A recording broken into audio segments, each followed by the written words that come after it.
안녕하세요. 차목사의 위클리 묵상 차목사입니다. 오늘은 자비량 목회와 관련하여서 제가 여러분께 책 소개 겸 책 나눔을 하려고 합니다. 울타리 없는 교회라는 책을 읽고 이 책을 통해서 한국교회의 현재와 미래에 대한 이야기를 나눠보면서 이 자비량 공동목회의 타당성과 의의에 대해서 이야기를 나눠보려고 하는데요.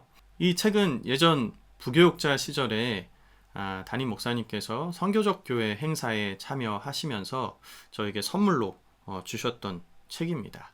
그런데 당시에는 제가 아직은 정통교회, 전통 목회에 더 관심이 있었을 때였고 선교적 교회에 대한 이해가 많이 부족했었던 때라 그 당시에는 책을 읽지 않고 이제 가지고만 있었는데요.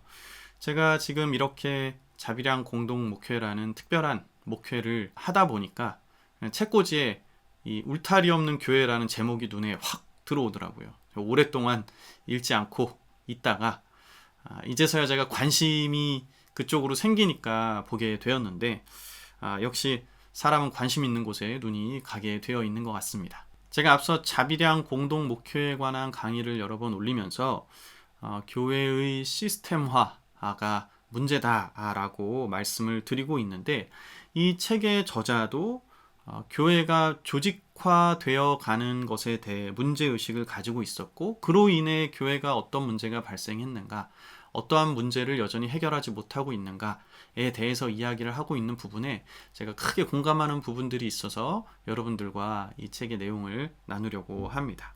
먼저 저자는 교회란 무엇인가에 대해서 이야기를 하고 있는데요.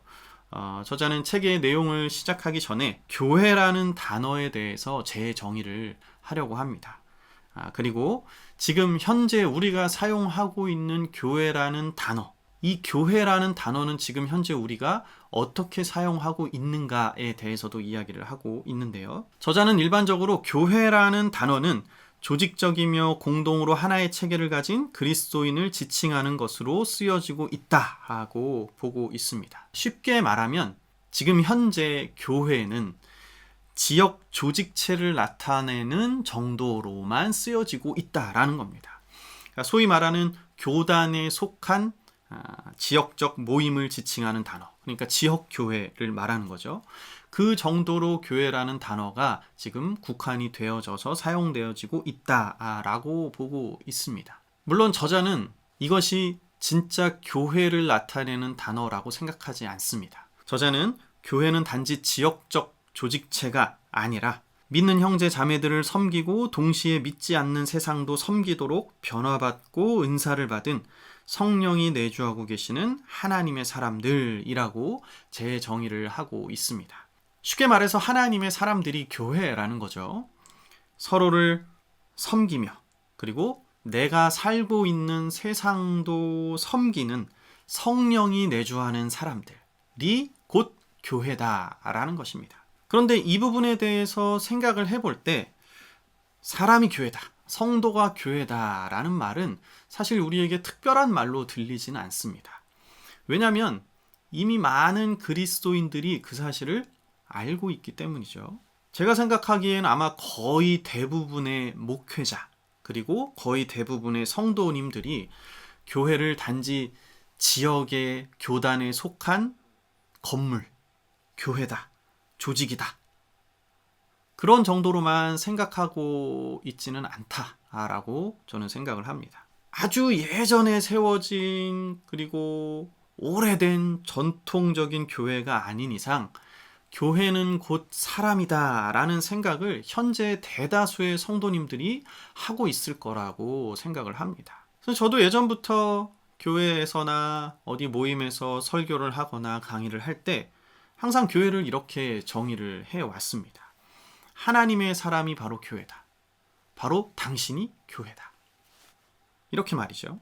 현재 한국교회의 수많은 그리스도인들도 이제 지식이 깊어지고 또 많은 교회에서 많은 훈련들을 통해서 많은 부분들을 이미 가르쳐 왔기 때문에 대부분의 성도님들이 교회 건물에 대한 맹목적인 신앙을 갖기보다는 교회는 건물이 아니라 사람이다라는 인식을 가지고 있을 거라는 겁니다. 그런데 문제는요, 우리가 교회란 무엇인지에 대해서 분명하게 알고는 있지만 교회가 사람이다라는 의미에 맞게 실제적으로 현재 교회라는 단어가 사용되어지지 못하고 있다라는 것을 오늘 이 책의 저자가 지적을 하고 있습니다. 교회는 분명히 하나님의 사람들인데 현재 사용되고 있는 교회라는 단어는 이 지역 조직체로서의 교회에서 벗어나지 못하고 있다는 거죠. 우리가 예를 들어서 한번 생각을 해보겠습니다. 하나님 나라의 복음이 전파되고 회심한 사람이 생기면 어떤 장소에서 예배를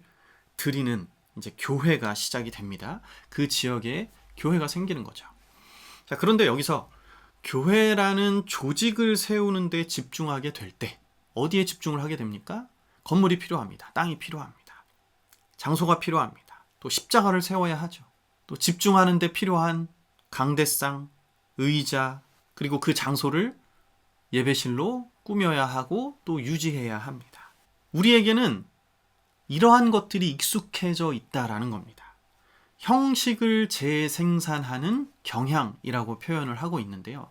이 형식을 계속해서 재생산하는 쪽으로 교회가 발전되어 가고 있다.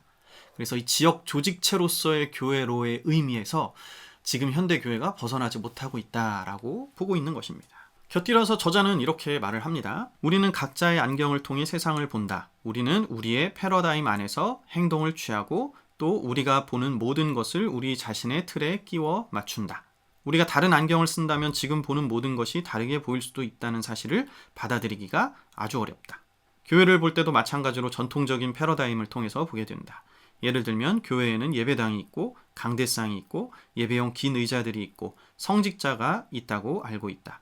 이러한 익숙한 것을 빼놓고는 교회에 대해 생각할 수 없다. 저도 이 부분에서 크게 공감을 했습니다. 교회를 위해서, 진정한 교회를 위해서, 바른 교회를 만들어가기 위해서, 바른 예배를 위해서 시스템과 조직이 갖추어졌지만 이제 그 교회가 그 시스템에 갇혀버리게 된 것입니다. 이 시스템을 더 발전하는 데 주력하게 된 겁니다.